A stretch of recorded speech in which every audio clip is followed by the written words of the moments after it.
Seja muito bem-vindo ao Preveste EA. Eu sou o professor Rafael Oliveira, sexo masculino, 40 anos, pardo, estatura média e cabelos claros. Estou trajando uma calça jeans e uma camiseta laranja. O ambiente da aula é um estúdio de televisão e usarei uma tela interativa para fazer anotações. No nosso encontro de hoje, vamos analisar a Revolução Industrial com o objetivo de compreendê-la no tocante aos seus antecedentes, suas características e, principalmente, seus desdobramentos. Então, senta que lá vem história e chega mais aí com o tio Rafa. Simbora! Nossa questão número 1 é uma questão da UEA do ano de 2022 e diz o seguinte: as mudanças tecnológicas que denotamos por Revolução Industrial implicaram um rompimento muito mais drástico com o passado do que qualquer coisa desde a invenção da roda. Enquanto anteriormente quase todos os custos da manufatura tinham sido variáveis, primordialmente formados por matérias-primas e mão de obra, uma parcela cada vez maior do capital passou a ter que ser empatada em custos fixos de fabricação. O texto alude a um aspecto essencial da economia industrial ao explicar, em certa medida, a concentração de riquezas em grupos socialmente restritos, por meio... Vamos lá, vestibulando, destruir essa parada? Não se esqueça que todas as vezes que você for fazer uma questão que te dê um texto introdutório, uma imagem, a estrofe de uma música ou poesia e afins, você precisa necessariamente responder essa questão com base neste texto introdutório. E no nosso caso, ele me falou a respeito de um capital que fica empatado, né? E disse que este capital restringe-se a um grupo social específico. Do que ele está falando? Letra A. Endividamento da burguesia industrial com o capital financeiro? Não viaja, parceirinho. Não te esquece que a Revolução Industrial 1 ocorre no contexto do capitalismo industrial, onde o próprio empresário reinveste recursos para manter e desenvolver seu negócio. Nós só vamos ter o financiamento de investidores e bancos no contexto da Revolução Industrial 2. Então, neste caso, lá vai a letra A embora. Diz assim a letra B: da concentração de máquinas sofisticadas em grandes unidades fabris. Olha para mim, parceirinho. Yes, of course! Não esqueça que a principal característica que define a Revolução Industrial é exatamente a introdução das máquinas no processo produtivo. Portanto, nós estamos falando de uma produção maquinofaturada, que obviamente exige uma grande concentração de capital. Portanto, a resposta da nossa questão é a letra B de bola. Tá ligado? Matou aí a parada com facilidade, então vamos à próxima questão. A questão de número 2 é uma questão da UEA do CIS do ano de 2022 e diz o seguinte: os trabalhadores procuravam, por intermédio de suas ameaças, deixar patente que eram muitos, possuíam a organização de um exército e seus objetivos eram claros e imediatos: a destruição das máquinas. Mas, rapaz, essa galera quer tirar onda, olha. Na industrialização inglesa dos séculos XVIII e XIX, a organização dos operários, apontada no exército, ficou conhecida como... Vamos lá? Ei, prof, tu deu uma travada, é? Não, parceiro. Tô falando de novo, não é certo, para tu ficar ligado. Não esquece. Se ele der um texto introdutório, você precisa necessariamente responder com base no texto. E eu gostaria de te mostrar novamente o que ele diz assim, ó. Deixar claro suas ameaças. Possuíam a organização de um exército e seus objetivos eram claros e imediatos: a destruição das máquinas. Se você prestar atenção nisso aí, você mata a questão facinho. Não esquece, um movimento organizado pelos quebradores de máquinas e liderados por Ned Ludd fica conhecido na história da Revolução Industrial como ludismo. Portanto, a resposta da nossa questão seria a letra B de bola mais uma vez. E eu quero fazer alguns comentários com você. Não esqueça-se que no contexto que nós estamos analisando, na visão ignorante, na visão limitada desses trabalhadores, muitos deles analfabetos, sem conseguir fazer a correta leitura do que estava acontecendo ao seu redor, fazia com que eles pensassem que os problemas enfrentados por eles, relacionados a desemprego e péssimas condições de trabalho e moradia, estavam diretamente relacionados à introdução das máquinas no processo produtivo. Então você imagina, se em tese a culpa de tudo que está acontecendo é das máquinas, teoricamente, quebrando as máquinas, o problema está resolvido.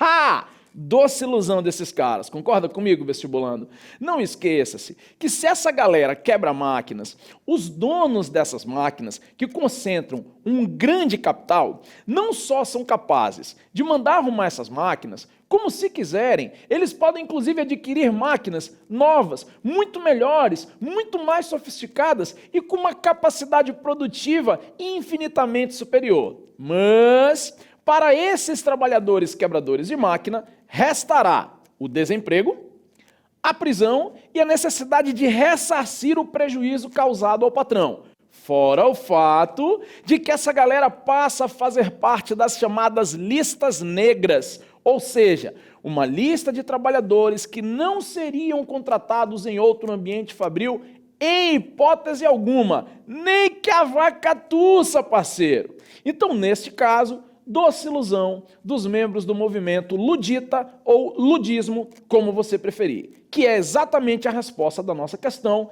letra B de bola.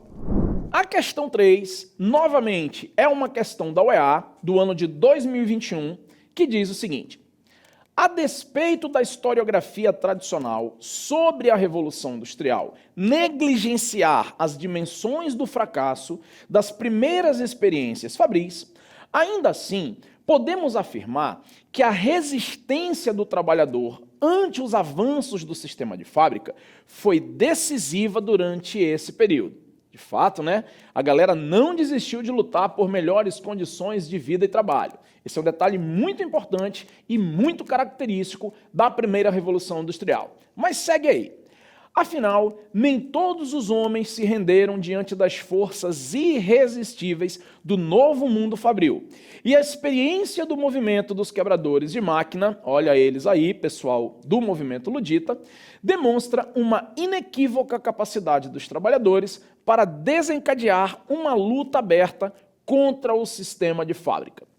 Antes de nós resolvermos a questão, vale muito a pena comentar que antes da introdução das máquinas no processo produtivo, claro, a vida dessa rapaziada não era assim bem um mar de rosas, Mas as condições de trabalho e moradia eram um pouco melhores do que ficaram a partir da introdução das máquinas no processo produtivo.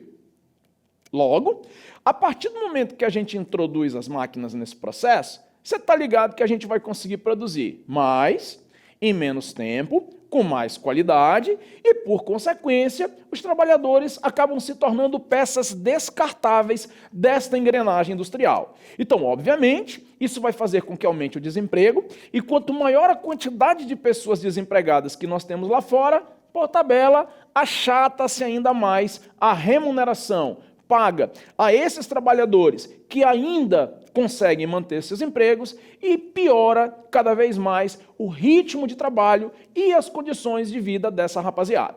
Então, sabendo disso, ele me questiona o seguinte: entre as motivações do movimento operário citado no texto, encontrava-se, vejam, meus amores, lembre-se do seguinte: o que se quer com o movimento operário, basicamente, são melhores condições de vida e trabalho, correto?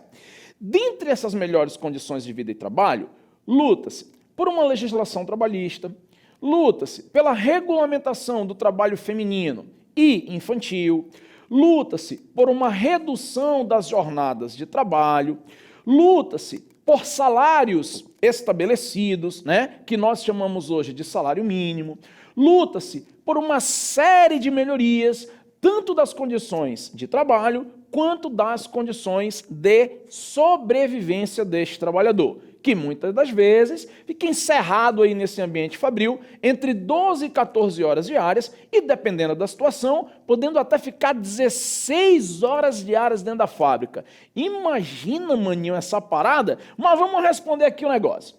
Entre as motivações do movimento operário citado no texto, encontrava-se, letra A, reivindicação de direitos políticos e de uma jornada de trabalho de 8 horas. Veja, a jornada de trabalho ser reduzida, com certeza, mas o texto não falou disso e muito menos estabeleceu uma luta por direitos políticos, correto? Então, neste caso, a letra A já vai embora. Diz assim a letra B. A exigência de autonomia para os sindicatos... Para, mano, para! Como é que tu pode exigir autonomia de um troço que nem existe e nem é permitido existir nesse contexto ainda? Sai daí, doido, não viaja. Vaza a letra B. Diz assim a letra C. A pretensão ao direito de greve e a extinção do trabalho infantil.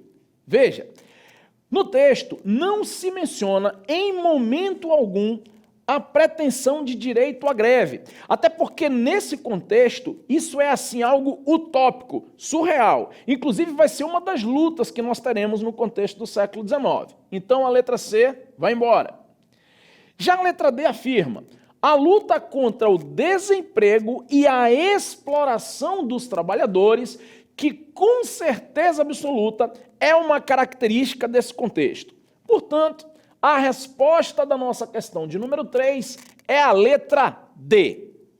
Sacou a parada? Fez sentido para você? Viu como é fácil a gente dar vapo nessas questões quando a gente trabalha montando o raciocínio? É isso aí. No nosso encontro de hoje, nós falamos a respeito da Revolução Industrial, analisamos seus antecedentes, falamos a respeito das suas principais características e vimos os seus desdobramentos. Como, por exemplo, antes da introdução das máquinas no processo produtivo, utilizávamos o modo de produção manufaturado, que apesar de não ser o paraíso, ainda oferecia melhores condições de vida e trabalho para esses trabalhadores de fábrica. Também falamos a respeito da introdução das máquinas no processo produtivo e de como isso complicou bastante as condições de vida e trabalho desta classe operária que surge no contexto da Revolução Industrial. E vimos que uma das principais consequências disso é a luta dos trabalhadores por essas melhores condições, que desemboca, entre outras coisas, no movimento ludita. Você curtiu a aula de hoje?